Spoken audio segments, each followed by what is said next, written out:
Okay, so tonight we're going to look at our last chapter, chapter 15.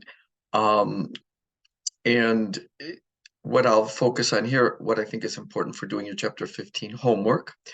And then there is no chapter 15 test, but some of the content in chapter 15 will be on your final. And so I'll focus on that.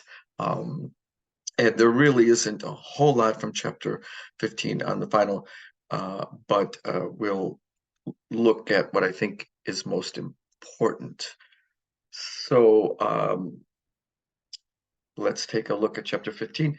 So it's si la vida fuera diferente. If life, si and si without an accent mark means if life were different, okay? And the fuera there, that's the past subjunctive that we use in C clauses, and we'll look at that at the end of the grammar section today. So basically, this chapter doesn't have a particular theme. It's just expressing your opinions and beliefs on different topics, maybe social issues, and exploring issues from a Latin American or a Spanish perspective.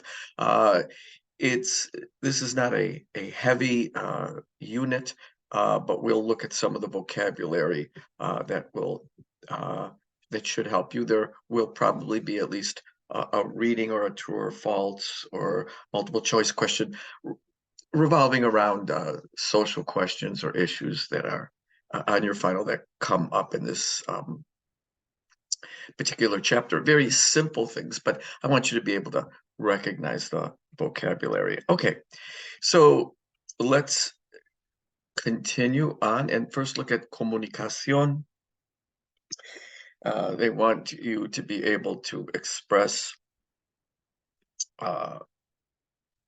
certain opinions. So let's take a look. So since this chapter has this theme, expressing opinions, how would you do it? Again, this is really basic vocabulary from Spanish. Much of this you should already have had, but let's take a look. To express your beliefs and opinions, you can use the following phrases: para mí, like as for me, or en mi opinión, okay? Or I believe that. And we always follow I believe with a K. In English, we don't have to. I believe you, I believe he's at home. In Spanish, you want to say, yo creo que él está en casa. Little difference between English and Spanish. Okay. And then since you're going to be talking about different topics, or your opinion on different issues, they have some examples. Para mí, el medio ambiente es importante.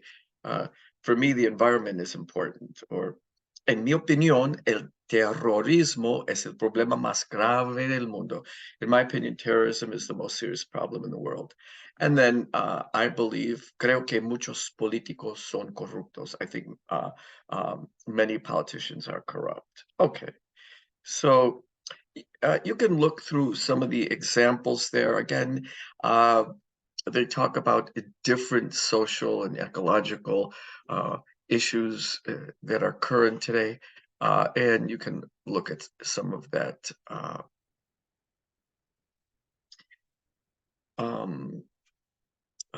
some vocabulary that you might want to familiarize yourself with. Okay, because there will be some very short answer questions on different topics of the environment or politics. Okay, here's another comunicación section. Again, this is really basic Spanish that you should already know, but again, when you're talking and you want to express your opinion on things, and that's what this chapter is supposed to be helping you to do. These are some of the terms you might that you should know. So, que sé yo, what do I know? To talk about what you and others know and what you don't know, you can use one of the following expressions. Avisar, okay? Yo voy a avisarle. I'm going to let him know. Or yo te aviso. I'll let you know. Yo te aviso. You hear stuff like that often in Spanish. I'll let you know too. Literally, I'll advise you on it. But yo te aviso. I'll let you know. va a haber una fiesta en mi casa, yo te aviso la fecha y la hora. Okay.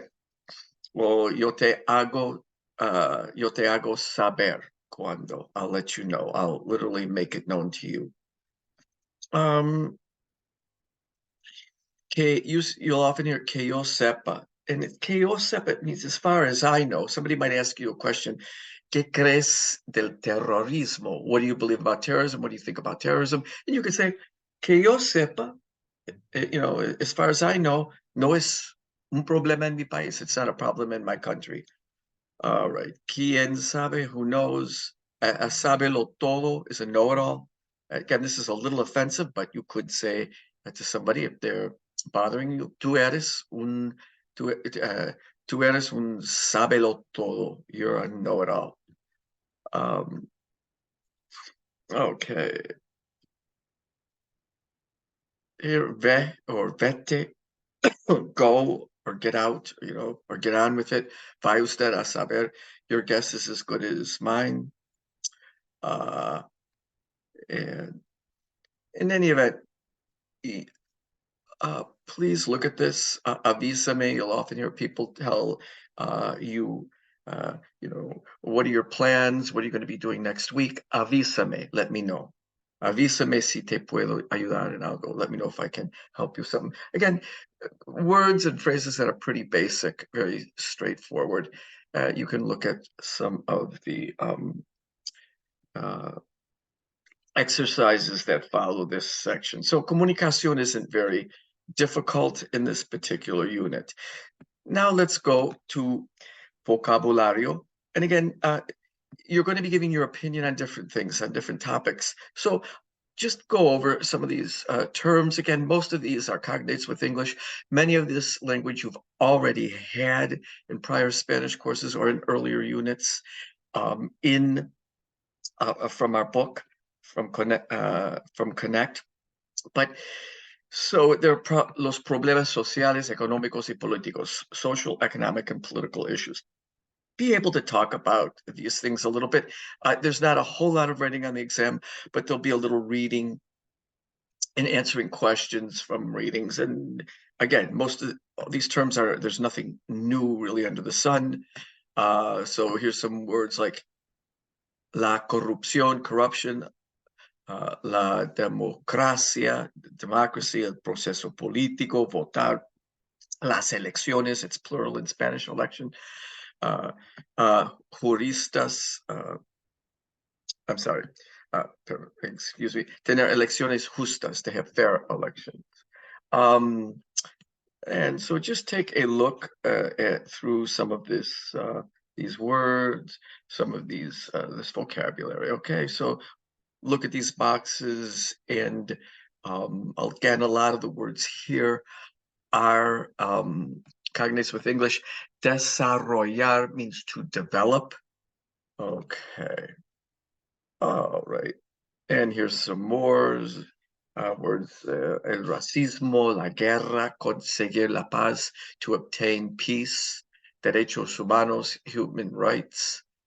Okay. And again, here are some issues. Please go through these terms because you may have a few readings dealing with some of this. And it's just good that when you get a topic, you'll be able to understand what's going on. Again, most of these words you should already know.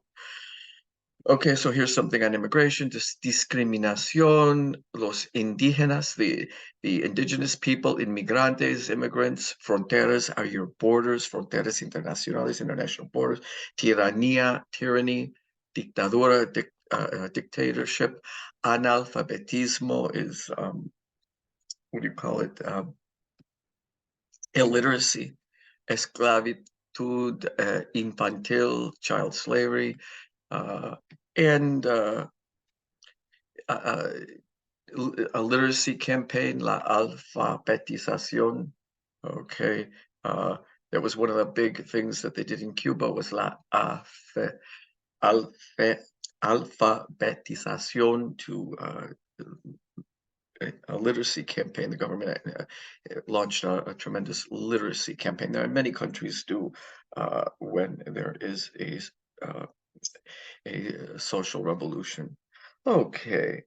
Um, so la pobreza, poverty, desempleo, unemployment, inequality económica, desigualdad. Desigualdad is inequality. Okay. So, let's move on. So look through some of the exercises here, or some of the questions here. Again, just so you become a little more fluent and conversant in speaking about, reading about current topics, current political, economic, and social topics in the world, and particularly in Latin America. Okay, the next thing, estructura. So what do we have to know here? So let's take a look. The conditional tense. You need to know this. It's very simple. Please learn it.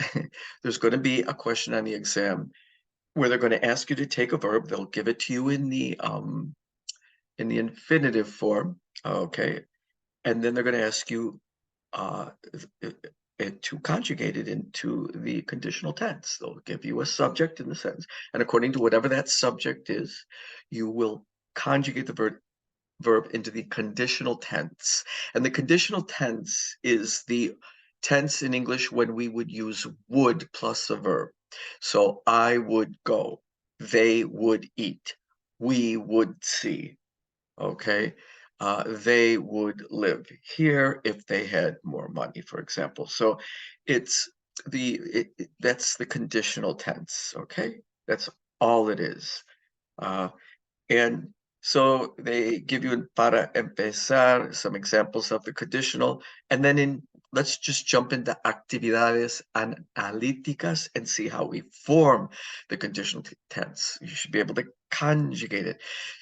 So they don't explain it completely here, but what you do with the conditional tense, it's kind of like the future tense.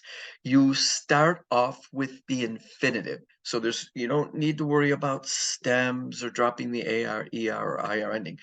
You start right out with the infinitive, and now you add on the conditional endings, depending and here are your endings. Okay, now your conditional endings are all the same, whether it's an AR verb, ER verb, or IR verb. So this is very easy. You just need to learn the endings, and the endings all end in ia or some form of ia. And when you write the ia, the I is accentuated. So they don't fill out the boxes for you here. I do not know why, but I guess they want you to go and look it up yourself. But let's take an AR verb, pasar, to spend. So I would spend. What do I do? Well, I get this the the uh, the pasar, the form of the verb, okay, and then I don't do anything with it. I just take the infinitive, the verb infinitive, pasar, don't do anything, and now I add on my ia ending, and the ending for yo is ia, ia. So yo pasaría. You would spend. The ending will be you'll add to the infinitive is ias.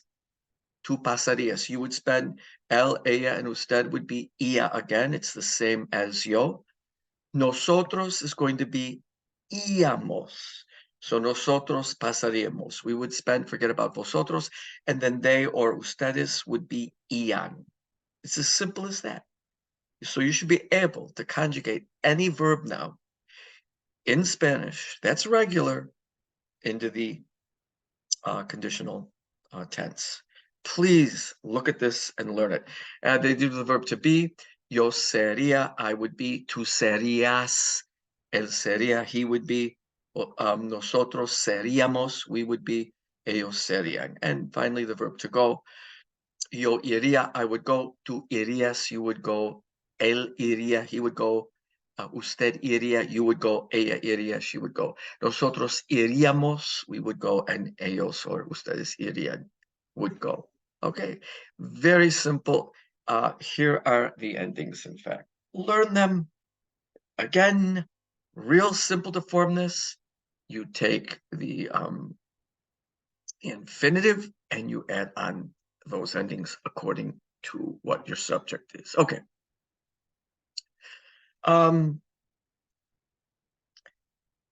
So again, the ia form is the would form, but let's see what they say.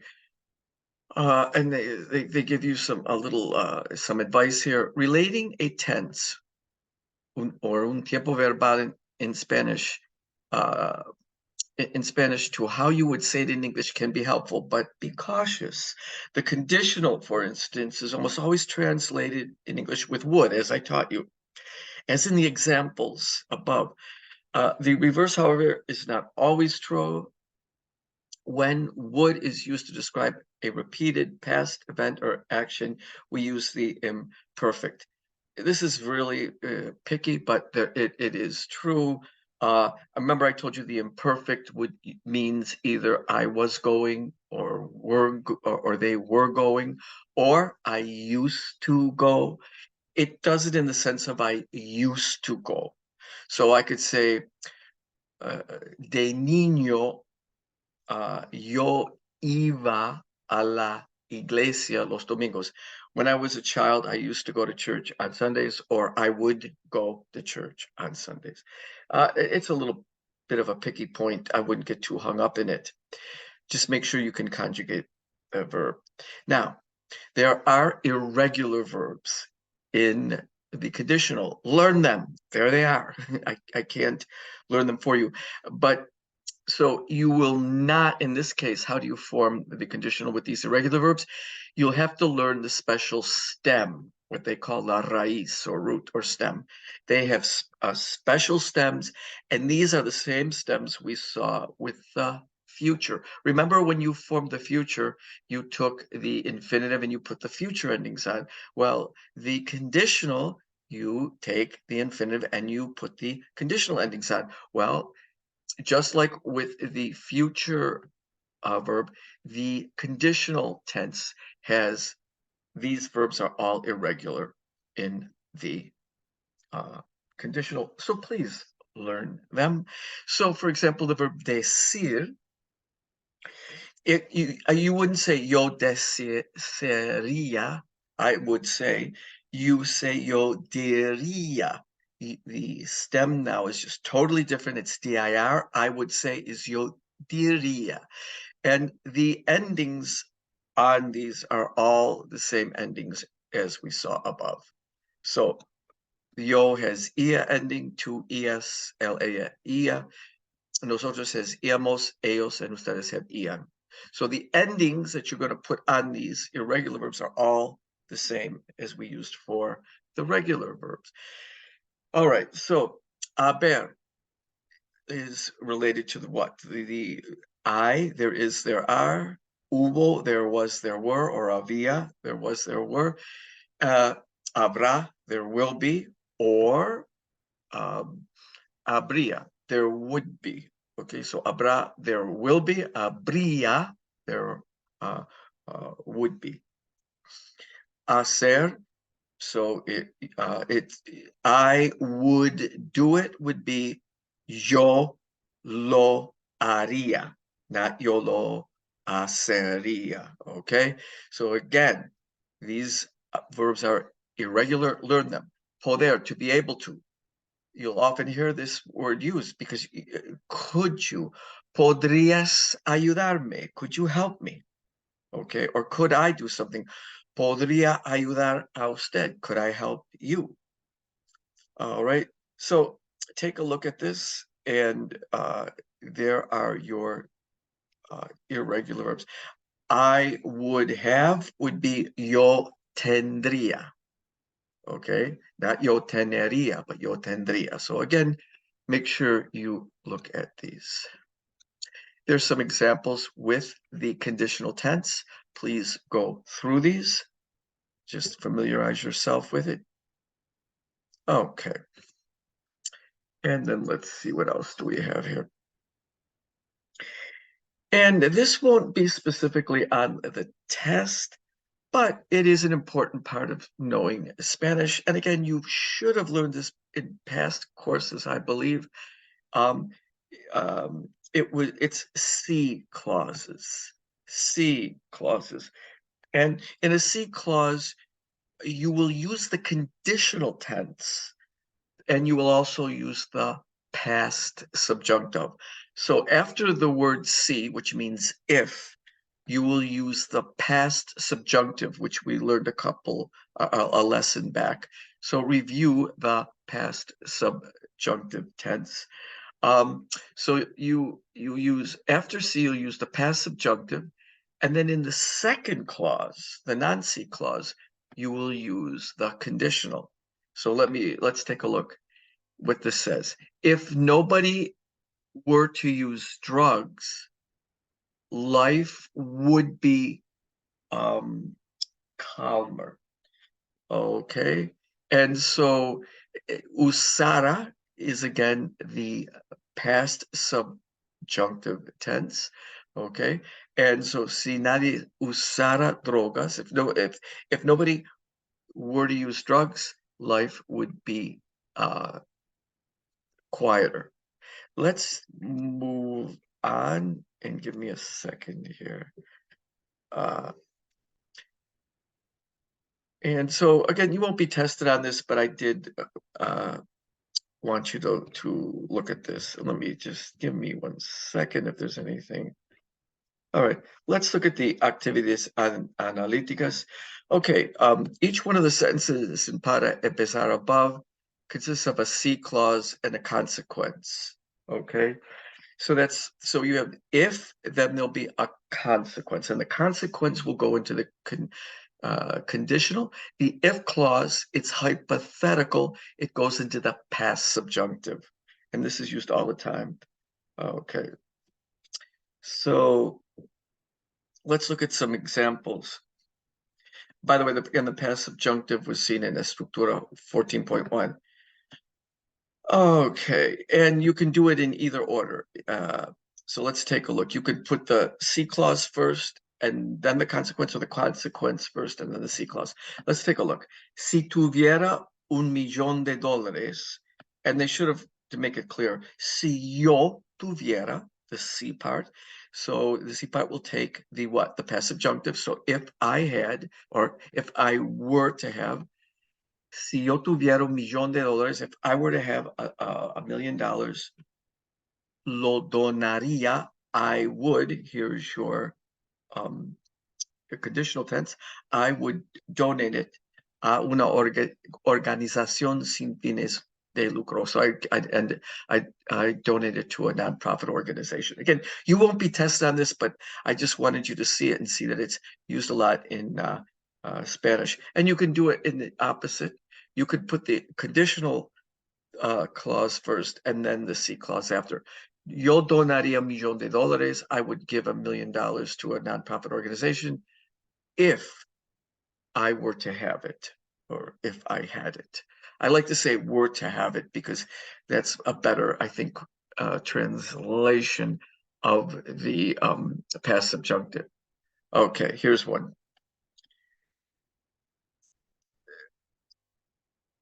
Okay. Si Guatemala estuviera en Europa, if Guatemala were in Europe, no tendría selvas tan bonitas. It wouldn't have such beautiful jungles. And yo compraría, I would buy una casa si yo tuviera, if I had or were to have money. Okay, so take a look at this. And here's another use of it. If I were you, si yo fuera tú, no lo haría. Oh, yeah, okay. Okay. Or yo que tú no lo haría. It has basically the same meaning. Okay. All right. And but again, the C clauses with the past subjunctive are not that important. You will not be tested on that, but I did want you to see that. And then finally, um, at the end of the chapter, you might want to look through some of these readings. And finally, if we get to the end, at the end of the chapter, there's just a compendium again of all the vocabulary from the chapter. You might want to again just take a quick look over it because you will have a few passages on your final that deal with contemporary social, political, economic, environmental issues, and you'll have to answer not short answer or uh, multiple choice on very simple questions on some of these issues, but you just might want to look at some of this vocabulary. But all in all, uh, the main takeaway from this chapter is make sure that you know how to form the conditional tense. It's the infinitive. You take the infinitive and then you add on the ia endings. Make sure you know those 10 or so verbs like decir, salir, venir. They're irregular in the conditional tense. They have special stems, and then you put the ia endings on.